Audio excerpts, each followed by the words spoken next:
Welcome to Steve Savant's Money, the name of the game. Hi everyone, I'm your host, Steve Savant, syndicated financial columnist and money gamer extraordinaire. Today we're talking about how to maximize your Social Security benefits in retirement with nationally recognized retirement expert, Tom Hegna. Tom, welcome to the show. Hey Steve, great to be here. You know, they say that Social Security is America's #1 retirement plan. I mean, for most of Americans, this is their retirement plan. And here's the problem. Most of our consumers, most of the people that are going to use these benefits don't know how to maximize them, and they're leaving serious money on the table. Yeah, hundreds of thousands of dollars. You know, Steve, I've got the public TV show now, Don't Worry, Retire Happy, and I hope you're checking it out. It's going to be playing for the next couple of years. But step number 2 in my 7 steps to retirement security is maximizing Social Security benefits. And too many people spend more time planning their summer vacation than they do planning the start date of their Social Security benefits. And one of the ways that can help almost every single couple out there or person out there is to simply delay your benefits. Delaying benefits can help most people maximize their Social Security benefits. Now, I'm going to tell you in general you should delay. That doesn't mean everybody should delay. It depends on your health status, your life expectancy. You know, are you going to continue to work? How many work credits have you earned? Does your spouse have benefits, and what's the amount? Do you have other financial resources? Because what happens is it's good if you can take money from your IRA or 401k to take money from 62 to 70, because if you can delay to 70, you can have a significantly higher Social Security benefit. You can take Social Security as early as age 62, and as we're going to see, too many people do that, or you can take it at your full retirement age, or you can delay it and get these delayed retirement credits, which is an increase in benefits. So let's get into it, Steve. For a 66-year-old, if that's their full retirement age, for every $1,000 a benefit that they would be entitled to at their full retirement age, if they take it early, Steve, they only get $750. But if they wait till 70, they get $1,320 a month. Well, let's break those two out. $750, $1,320, $750, $1,320. This is almost double what it would be if you took it at age 62. And this is guaranteed for the rest of your life. And if you're the breadwinner, it's guaranteed for the rest of your spouse's life. Plus, this is inflation protected. So in your mind, if I'm hearing you correctly, if you have other resources that you can get to just for this 8-year period, and just stall taking your Social Security benefits, this could be double in 8 years. And I don't know any other investment that can hit that number. Not in this interest rate environment. 8% per year guaranteed. I mean, and double in 8 years. Where else are you going to get that? So we call this bridge income. Try to find other income from 62 to 70, but delay. The breadwinner should delay. The one who made the lease can take it early, but the breadwinner should delay till 70 if they can. All right? Now, when should you collect Social Security benefits early? Well, if you really have to have the money and you're no longer working or earn less than the earnings cap, or if you're in poor health and may not live to your normal life expectancy, maybe you should take it early. But the problem is too many people do it. Too many people just take it at 62, and they don't think about how they could double that income. No, Tom, a lot of the reason people take it 62, there's an inordinate fear that Social Security is going to be insolvent. Yeah, that's not true. There's plenty of Social Security, and we talked about that earlier in a different video. I could fix Social Security in about 15 minutes, and it would be fixed for 100 years. Social Security is going to be there. It's Medicare and Medicaid that have significant financial problems, but Social Security is going to be just fine. When not to collect, if you plan to keep working, in most cases it doesn't pay to take your Social Security benefits because they're going to take some of that back. You know, we talked about that also as well.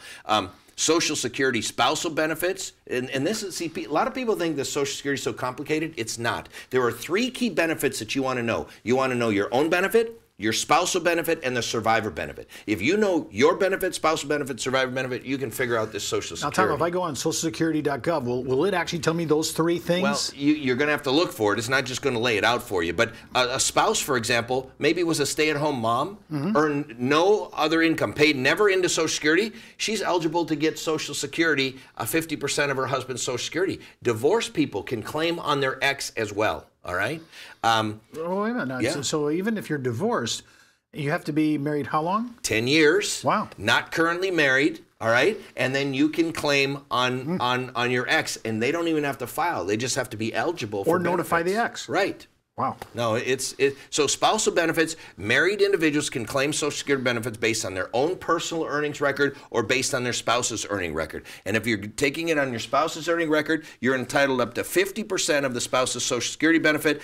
You cannot claim spousal benefit until the spouse files for benefits. And there's another strategy called file and suspend. where the one who made the most money can file for benefits at age 66, but suspend, not take them, let theirs continue to grow, but the lower earning spouse can then claim spousal benefits. Now, before we go to the break, this is one of the areas where real money is being left on the table. Real money. So we say, okay, I'm 66. I'm the major breadwinner. I file at 66, but I suspend. So I filed, but I didn't take any money. Right. My spouse now can go ahead and get half of yours. My FRA benefit, right, if I'm hearing you correctly. Right, and now if she takes it early, it's going to be reduced a little bit, but this is money that most people don't even know is on the table. So, you know, there's all these benefits. There's file a restricted application. There's survivor benefits. You can claim on your ex. So there's a lot of neat things when you really study Social Security. When we come back from the break, we're going to talk more about maxing your Social Security with Tom Hegna, because this is really worth your investigation to make sure you're maximizing your benefits. It's not how much money you make, it's how much money you keep. And keeping more of your money is even harder these days with high taxes, fund expenses, and fees for financial advice. And when you consider the uncertainty of the market and the rising cost of living, the purchasing power of your dollar is constantly at risk. But a tax-deferred annuity with an inflation rider can be the most cost-effective way to generate increasing annual income without market volatility. For more information on how annuities may work for you, just email me at steve@thenameofthegame.tv and ask for our free annuity information.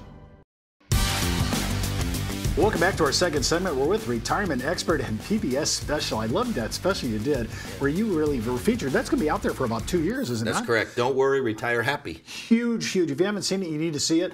And I want to talk about, we talk about there's this two-part, your earnings test with Social Security and your taxation. Yeah. Walk us through the basic two-step here, because it seems complicated at first. Yeah. Well, one of the ways you maximize your Social Security benefits is try not to get it taken away. And so there's two ways that the government can take your benefits away. The first is the earnings test, where it's a reduction of Social Security benefits. That's what I'll talk about first. And then there's the taxation of Social Security benefits. They're very different, all right? They sound the same, but they're not. So the earnings test is this. If you retire at your full retirement age, which for most people is 66, for younger people it's going to be 67, there's no penalty on your Social Security, so you can make as much as you want. But if you retire early, let's say you retire at age 62, you're going to give up $1 in benefits for every $2 earned over the limit of $15,720. Now, to make it more complicated, in the full year that you turn your full retirement age, you give up $1 in benefits for every $3 earned for over $41,880. But so what counts?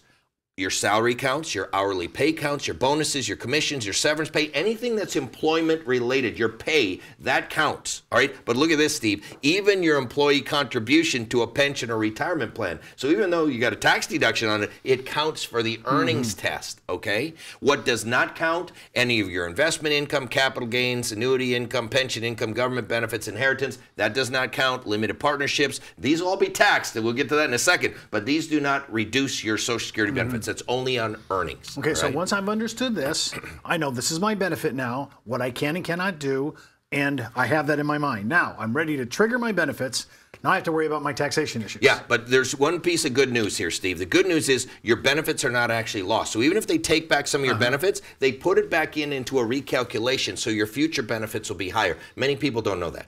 Okay, so let me make sure. My benefits are getting reduced because of the earnings test, right, but it's being redeposited in the calculation. That is correct. Okay. Now that's the earnings test. Now we're going to talk about taxation. Very different, okay? The taxation of Social Security benefits, when you receive Social Security benefits, you may owe taxes on up to 85% of your benefits, all right? The Internal Revenue Service adds together many different forms and categories of income, basically the word everything. Now, it's not quite everything. Roth IRAs don't count, life insurance.